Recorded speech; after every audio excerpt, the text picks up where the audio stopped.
Olá, Paz, tudo bem? Eu sou a Fernanda Nogueira, uma das professoras da classe dos jovens da Escola Bíblica Dominical da Igreja Assembleia de Deus aqui em Paranaguá, Templo Sede. E hoje, domingo, dia 3 de maio de 2020, nós estaremos estudando a lição 5, que tem como título Confirmando o Concerto. Na aula passada, o professor Gustavo esteve ministrando a aula 4, que falava da travessia do povo no Rio Jordão. E hoje nós estaremos adentrando no capítulo 5. Vamos fazer inicialmente então a leitura que nós vamos fazer o capítulo 5 dos versos 2 a 12. Então diz assim no verso 12. Naquele tempo disse o Senhor a Josué, faze facas de pedra e torna a circuncidar os filhos de Israel. Então Josué fez para si facas de pedra e circuncidou os filhos de Israel em Gibeate-Aralote. E foi esta a causa porque Josué os circuncidou. Todo o povo que tinha saído do Egito, os varões, todos os homens de guerra, eram já mortos no deserto, pelo caminho, depois que saíram do Egito. Porque todo o povo que saíra estava circuncidado, mas a nenhum do povo que nascera no deserto pelo caminho, depois de terem saído do Egito, haviam circuncidado. Porque 40 anos andaram os filhos de Israel pelo deserto, até se acabar toda a nação, os homens de guerra que saíram do Egito, que não obedeceram à voz do Senhor, aos quais o Senhor tinha jurado que lhes não havia de deixar ver a terra que o Senhor jurara a seus pais dar-nos, terra que mana leite e mel. Porém, em seu lugar, pôs a seus filhos, a esse Josué circuncidou, porquanto estavam incircuncisos, porque os não circuncidaram no caminho. E aconteceu que, acabando de circuncidar toda a nação, ficaram no seu lugar no arraial até que sararam. Disse mais o Senhor a Josué, hoje resolvi de sobre vós o opróbrio do Egito, pelo que o nome daquele lugar se chamou Gilgal até ao dia de hoje. Estando, pois, os filhos de Israel alojados em Gilgal, celebraram a Páscoa no dia 14 do mês, à tarde, nas campinas de Jericó, e comeram do trigo da terra, do ano antecedente, ao outro dia, depois da Páscoa, pães asmos e espigas tostadas comeram no mesmo dia. E cessou o maná no dia seguinte, depois de comerem do trigo da terra do ano antecedente, e os filhos de Israel não tiveram mais maná, porém, no mesmo ano, comeram das novidades da terra de Canaã.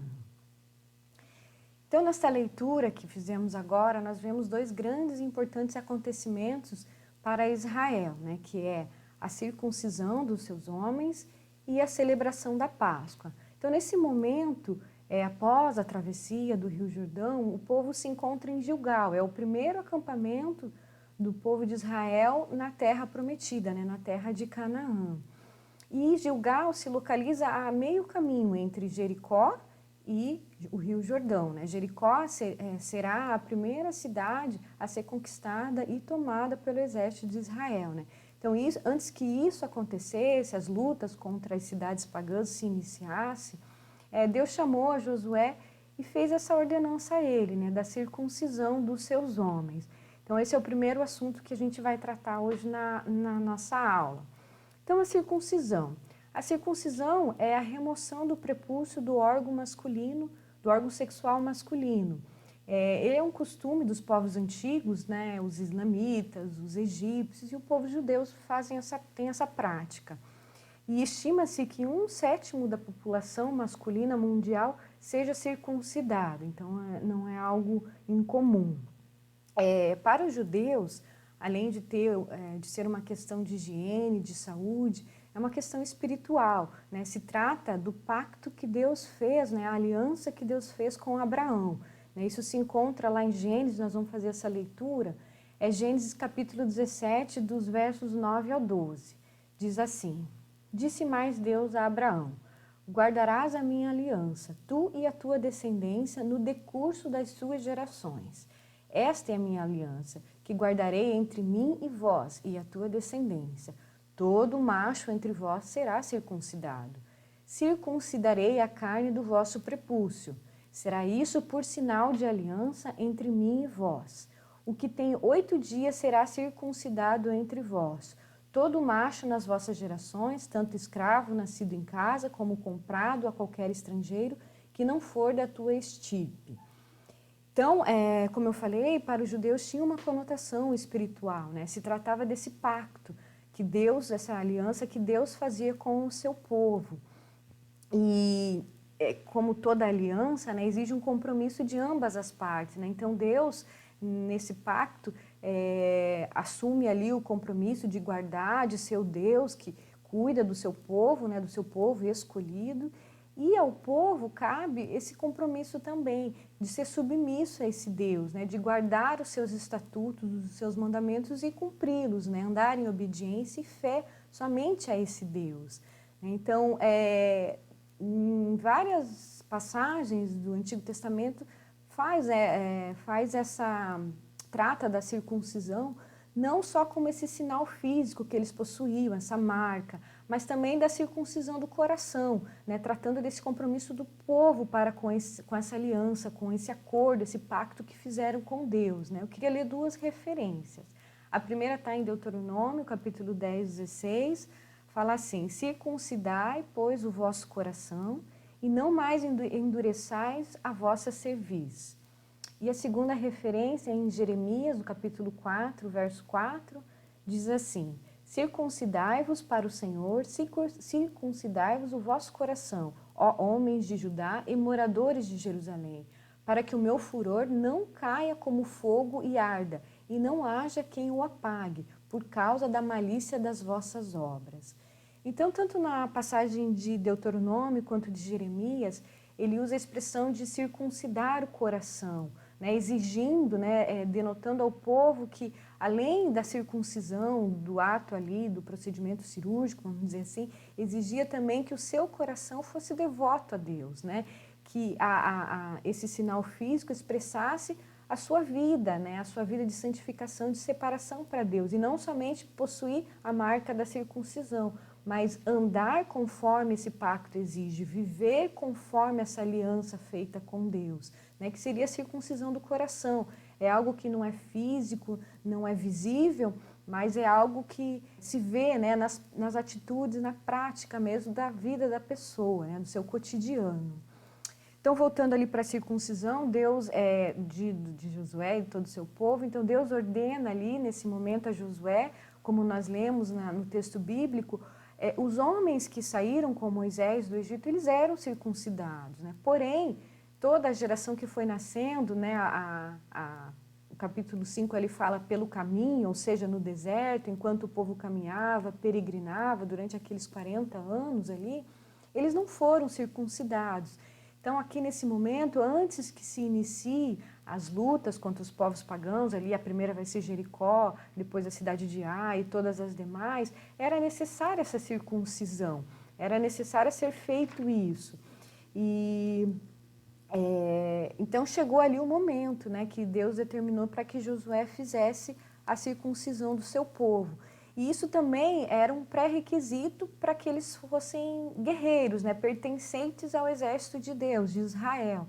Era necessário que os homens de guerra fossem circuncidados, né? Então, era um momento ali que Josué deveria fazer a circuncisão de toda a população masculina, né? E isso era muito importante para o povo. Isso, a gente percebe isso quando Davi vai afrontar um confronto com Golias, ele usa uma expressão assim: quem é esse incircunciso filisteu para afrontar o Deus vivo, o exército do Deus vivo? Ou seja, ele não é circuncidado, esse filisteu, né? Ele não tem a marca, a proteção de Deus sobre sua vida, né? Nós que somos do exército de Deus possuímos, né? Então isso para eles significava proteção, né?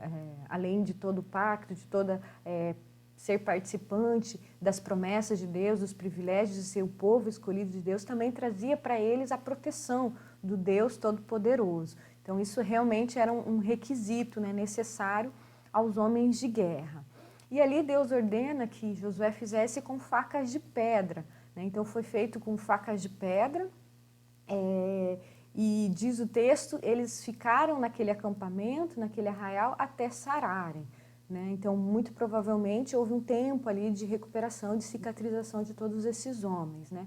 Só a título de curiosidade, quando a gente leu ali a passagem de Gênesis, a ordenança a Abraão sobre a circuncisão, Deus determina que seja feita no 8º dia de vida, né, do bebê ali ainda, né, de um ser que tem uma semana e um dia de vida, né, e isso tem uma explicação científica, né, só a título de curiosidade, pediatras descobriram que nesse 8º dia de vida do bebê, há 2 substâncias no sangue que estão em elevadíssimo nível, né, em uma taxa alta, que seria a protrombina e a vitamina K, que são 2 componentes importantes para a coagulação do sangue, né, para que se cicatrize ali mais rapidamente. Então, provavelmente não significaria muito prejuízo para um bebê de 8 dias, né, porque Deus tem todo esse cuidado de ordenar que fosse feito nesse dia, mas com certeza algum prejuízo houve para esses homens que já eram muitos de idade adulta, né? Com certeza de idade adulta, né?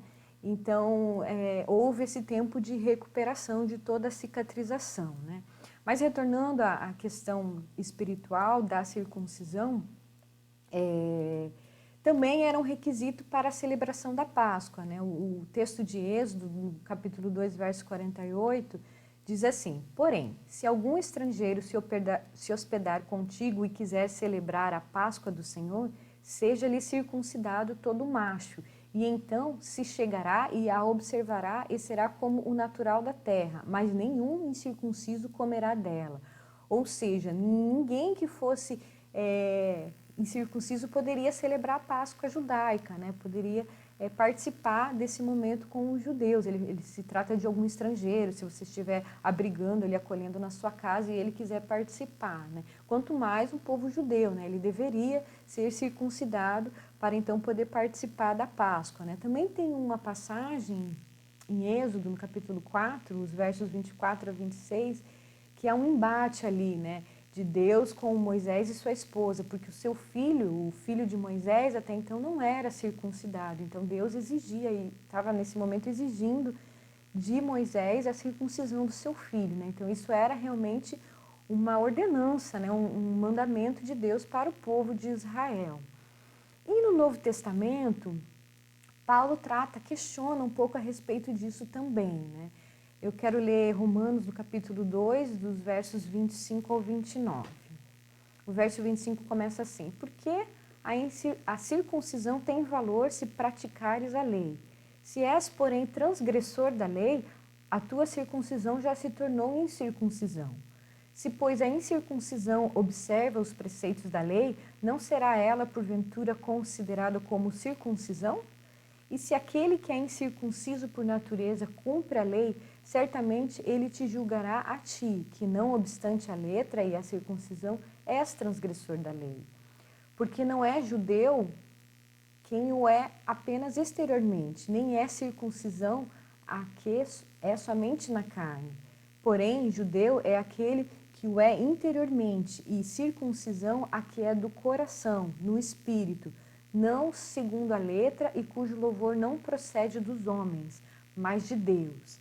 Então, aí no Novo Testamento, Paulo questiona os judeus da sua época, né, em relação à circuncisão, questionando se essa marca que eles possuíam era somente uma marca ou vinha acompanhada de obras, né, de uma vida transformada, de uma vida que atenta à lei do Senhor, à observância do cumprimento dos seus estatutos, dos seus mandamentos, né?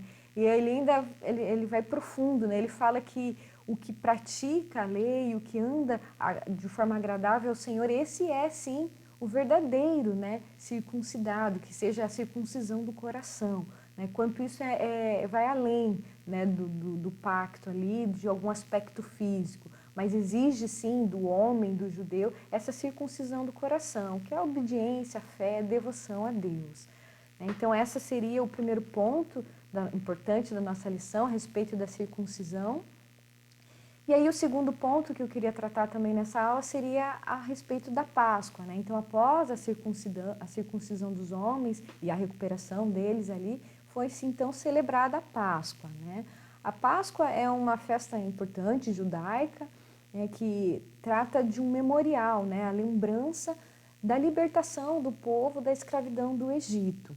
Então, quando na 10ª praga lá no Egito, né, Deus ordenou a Moisés que todo o povo ali sacrificasse um cordeiro, né, e seu sangue fosse aspergido nos umbrais, nas vergas e suas casas, né, para que quando nessa 10ª praga o anjo da morte passasse por ali, não ceifasse os primogênitos dos judeus, os filhos primogênitos dos judeus, somente dos egípcios. Então, o termo Páscoa em hebraico significa passar sobre, né, saltar por cima, denotando essa passagem do anjo da morte que passou por cima das casas dos judeus que haviam a marca do sangue ali. Então, a Páscoa foi, então, celebrada ali com Josué, sob sua liderança e todo o povo, e, na verdade, foi a terceira Páscoa de toda a história até então de Israel, né? A primeira foi ali, no momento da 10ª praga, da saída do povo do Egito. A segunda foi também com Moisés, 1 ano após, no deserto já, e depois não mais foi celebrada a Páscoa, somente agora com Josué, né? A segunda Páscoa está descrita em Números, se você depois quiser conferir, no capítulo 9, dos versos 11 e 12, e agora a terceira aqui no capítulo 5 de Josué.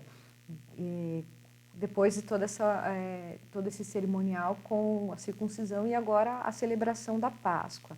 Então, a instituição da Páscoa também está registrada lá em Êxodo, no capítulo 2, né, a instituição da Páscoa.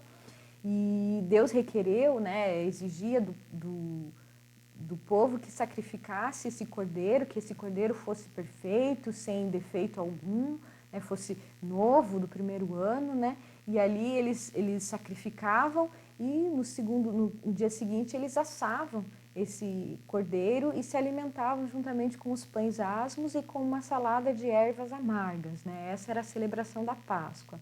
Ela era sempre realizada no 14º dia do mês Abib, ou mês Nissan, do calendário judaico, e ela se estendia por aproximadamente 7 dias, essa celebração, né?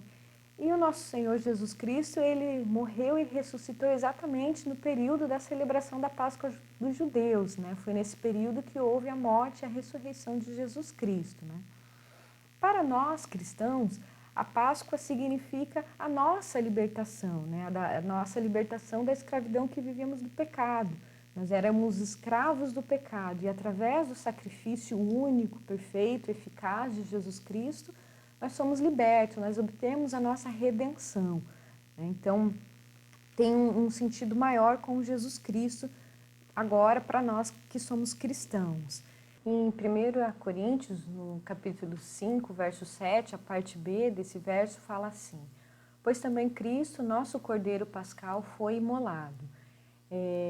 Paulo aí coloca Jesus como o nosso Cordeiro Pascal, no sentido que ele, Jesus, o único, sem pecado algum, sem transgressão nenhuma, ele seria o único que poderia morrer na cruz para nos dar a vida eterna, para nos dar a redenção.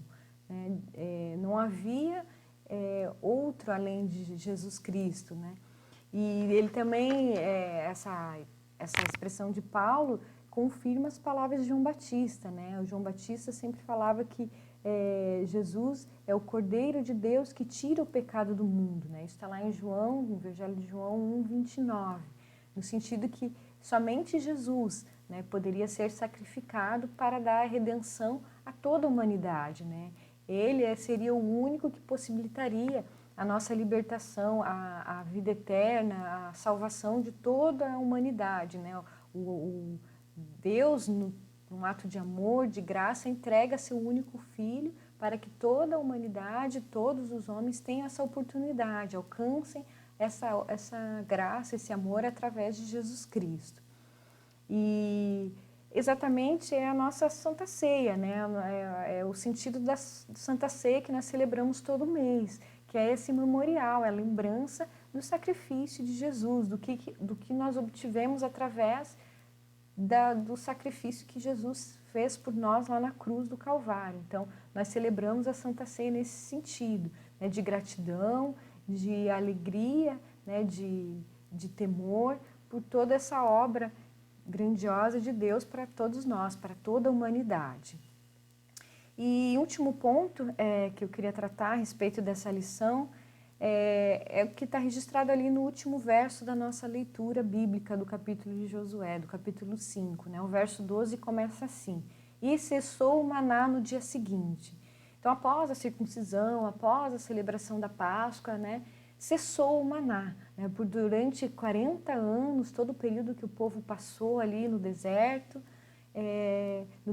lugar onde não há provisão, onde não há alimento, a terra não é fértil, Deus enviou milagrosamente o seu maná. Né? Diariamente havia esse sustento para o povo de Israel. Né? Deus proveu, a cada dia ele enviava o seu maná. Né? Não faltou esse alimento, esse sustento ao seu povo. E agora esse maná chegava ao fim, né? Não mais seria necessário, eles estão adentrando a terra de Canaã, a terra prometida, né? Uma terra fértil, uma terra conhecida como uma terra que mana leite e mel. Então não mais haveria necessidade dessa provisão de Deus, né? O deserto ficou para trás, a escassez ficou para trás, né? E o verso encerra falando ali, e comeram das novidades da terra de Canaã. Então é interessante nós observarmos, pensarmos, né? Refletirmos que nas nossas vidas nós também passamos por momentos de desertos, né? De dificuldade, de escassez. Agora esse momento que o mundo vive de pandemia é um deserto, né? É uma escassez, é uma crise de saúde, é uma crise política, é uma crise econômica que representa para nós um deserto, né?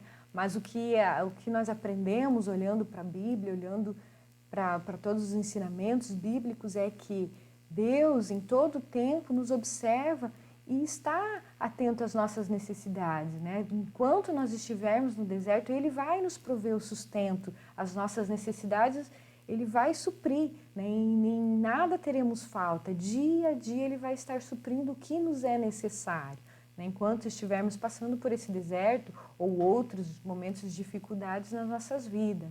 E tendo a esperança, olhando para frente, que esse deserto tem um fim, né? Tem um começo, mas tem um fim. E que quando nós adentrarmos na terra de Canaã, no cumprimento das promessas de Deus para as nossas vidas, nós vamos gozar, né, dessas novidades, das bênçãos de Deus.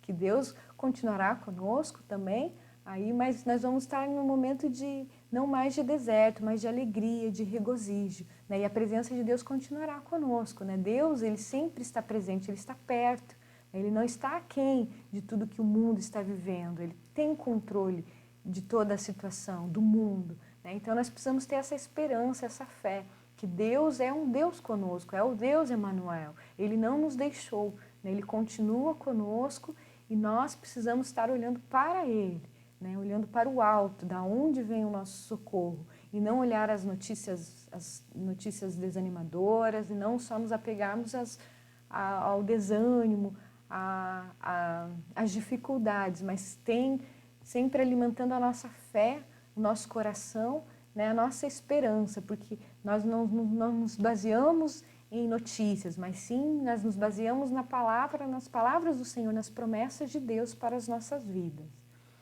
E encerrando então essa aula, eu espero que você faça a leitura da lição da CPAD, da lição 5, assim como leia o capítulo de Josué, e que esses apontamentos que eu fiz possam servir de auxílio nos seus estudos. Obrigada pela atenção de todos, Deus os abençoe.